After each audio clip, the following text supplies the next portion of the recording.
Hello tout le monde. Aujourd'hui nous allons parler de magie et de spectacle avec les films insaisissables. Oui, les films.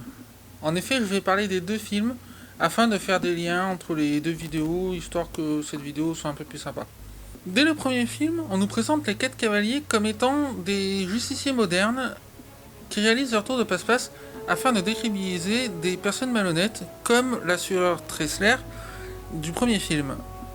Vous vous en souvenez peut-être, les 4 cavaliers sont recrutés par l'œil dès le premier film afin de mettre hors d'état de nuire certaines personnes qu'ils considèrent comme malhonnêtes. Comme je l'annonçais un peu plus tôt dans cette vidéo, l'assureur Tressler qui n'avait pas indemnisé correctement les personnes qui avaient été touchées par les différents tsunamis aux États-Unis. Voilà. Donc, dans ce second film, nous verrons que ce sont les 4 cavaliers eux-mêmes qui sont pris dans la tourmente, et nous allons voir comment. Dans le second film, on prend le même principe. On reprend une histoire avec des personnes malhonnêtes, et on essaie de les décrédibiliser. Sauf que, dans ce second film, ce n'est pas des inconnus, puisqu'en fait, ce sont les 4 cavaliers qui sont eux-mêmes décrédibilisés. C'est un total inconnu, ou presque, qui révèle certaines de leurs supercheries et qui met en place tout un système afin de les évincer. Les 4 cavaliers sont tellement pris de court qu'ils sont obligés de prendre la fuite, et en prenant la fuite, ils se retrouvent à Macao et ils sont présentés à un certain Harry Potter. Ah non, pardon, Daniel Radcliffe. En effet, Daniel Radcliffe est un des personnages de ce film. Les tours du deuxième numéro d'Insaisissable sont vraiment très intéressants. Ils sont plus complexes et plus passionnants à découvrir tout au long du film. J'ai cru comprendre que les numéros d'hypnose de Monsieur McKinney n'étaient qu'en partie réellement concevables. En effet, n'étant pas spécialiste de l'hypnose, j'en ai contacté un qui est assez formel. Certains de ces tours, si la personne ne souhaite pas être hypnotisée, ne peuvent vraiment pas être réalisables. En revanche, une chose est sûre, ce film, c'est du pur Hollywood, du très beau spectacle, digne des casinos de Las Vegas. Mais quand on connaît un peu l'histoire de ces films, je peux vous garantir que certains événements sont prévisibles. Allez, faisons un petit tour de ces événements, et vous allez voir que c'est assez simple de découvrir les supercheries de ce film. Dès le premier film, on se pose la question de savoir si les cavaliers, au nombre de 4 sur la grande scène, sont-ils réellement 4 ?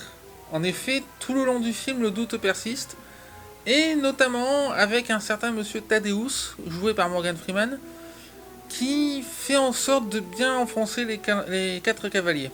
Notamment avec son petit show TV qu'il tourne tout le long du film.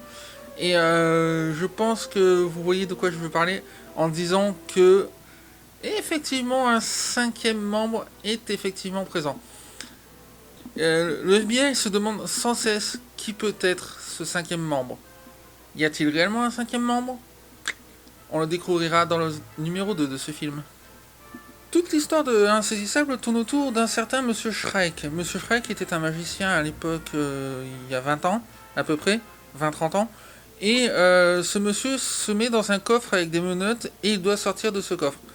Cependant, une fois que le coffre est noyé dans la rivière, dans le premier film, je ne sais pas si vous vous souvenez, on ne le voit pas ressortir dans le temps imparti.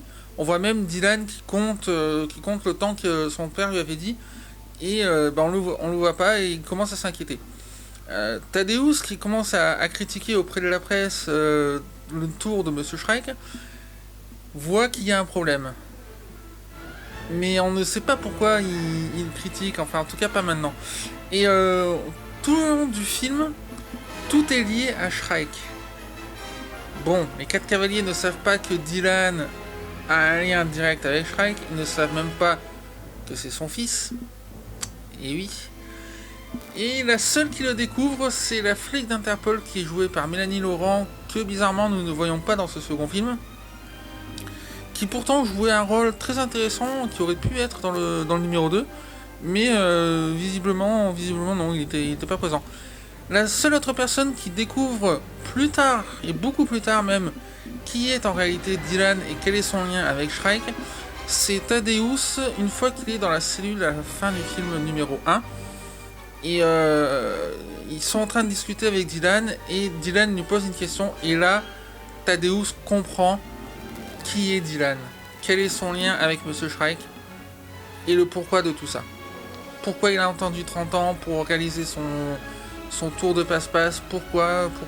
Tout le long des deux films, les nombreuses références à l'œil, vous savez, cet organisme qui recrute les magiciens dès le premier, ne nous disent pas réellement pourquoi ils les recrutent d'entrée de jeu. Ça aurait été très intéressant qu'on le comprenne tout de suite, mais en fin de compte, c'est sous-entendu. Puisqu'il leur prépare les tours pour le premier, notamment la mise en scène avec l'assureur Tressler. Et dans le 2, on découvre petit à petit que la boutique de magie, par exemple, elle leur appartient, et qu'il y a des liens indirects avec un certain Monsieur Shrike. Vous vous souvenez? Dylan, Shrike, tout ça. Tous les liens nous ramènent perpétuellement à Shrike. Au bout d'un moment, c'est très redondant, je trouve.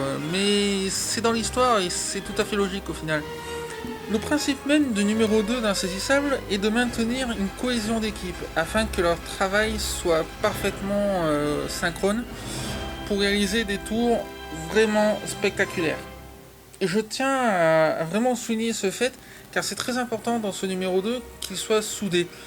En effet, d'entrée de jeu, on nous présente un quatrième cavalier, enfin une quatrième cavalière devrais-je dire, qui se nomme Lula et qui est joué plutôt par Lizzie Kaplan.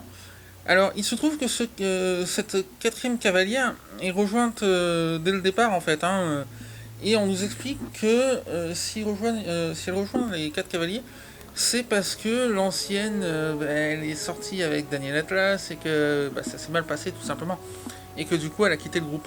Voilà, donc Lula rejoint l'équipe. Et ça devient très intéressant à partir du moment où elle rejoint, parce que cette notion d'équipe soudée va devenir vraiment très très importante pour tout le scénario du film. Une des intrigues principales de ce deuxième film, et de l'ensemble des films Insaisissables jusqu'à maintenant en tout cas, est autour du personnage de Dylan joué par Mark Ruffalo. Mark Ruffalo que les fans d'Avengers et de Hulk connaissent assez bien. D'ailleurs, petite info, il jouera dans Thor Ragnarok qui devrait sortir prochainement.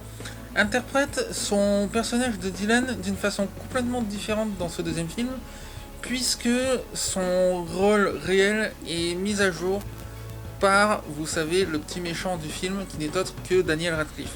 Alors, comme vous le savez, Daniel Radcliffe est essentiellement connu, dirais-je, pour son rôle d'Harry Potter, mais il commence à avoir d'autres rôles, des rôles un peu plus méchants. Et c'est le cas dans ce film. Et très honnêtement, j'ai adoré la façon dont Daniel Radcliffe joue Walter Mabry dans ce film. Il interprète le rôle du beau-fils d'une personne que vous connaissez, que vous serez très surpris de voir dans ce nouveau numéro. Et je pense que si on continue de donner à Daniel Radcliffe des rôles de ce genre, il va devenir assez important au niveau cinéma. C'est un avis personnel, et n'hésitez pas d'ailleurs dans les commentaires de donner votre avis là-dessus, parce que je pense que ça va être quelqu'un qu'on va voir assez fréquemment dès maintenant. Pour résumer, j'ai beaucoup aimé ce deuxième film. Nous avons 2 heures de spectacle avec des tours plus impressionnants que dans le 1. Je dois dire que pour leur côté réaliste, ça reste encore un petit peu à voir, mais il y a quand même pas mal d'efforts qui ont été faits, notamment dans les présentations de certains. Je pense à un tour qui n'a pas encore été évoqué dans cette vidéo, c'est celui d'un cambriolage qu'ils font, où ils se font fouiller par la sécurité, qui est juste absolument énorme. Visuellement, on se prend une claque sur certains de ces tours, et en particulier sur celui-là. Voilà, je rappelle juste qu'on va au cinéma pour se divertir en général, et quand on va voir ce genre de film, également pour se faire embrouiller le cerveau. Et à mon avis, c'est une réussite, une vraie réussite. Et quand on connaît le premier film des Insaisissables et celui-ci, je pense qu'on peut se faire plaisir pendant 2 heures. Ça a duré 2 bonnes heures. Et du coup, je donne à ce film une note de 7 sur 10. Donc merci à tous d'avoir suivi cette vidéo. J'espère que celle-ci vous aura plu comme les précédentes.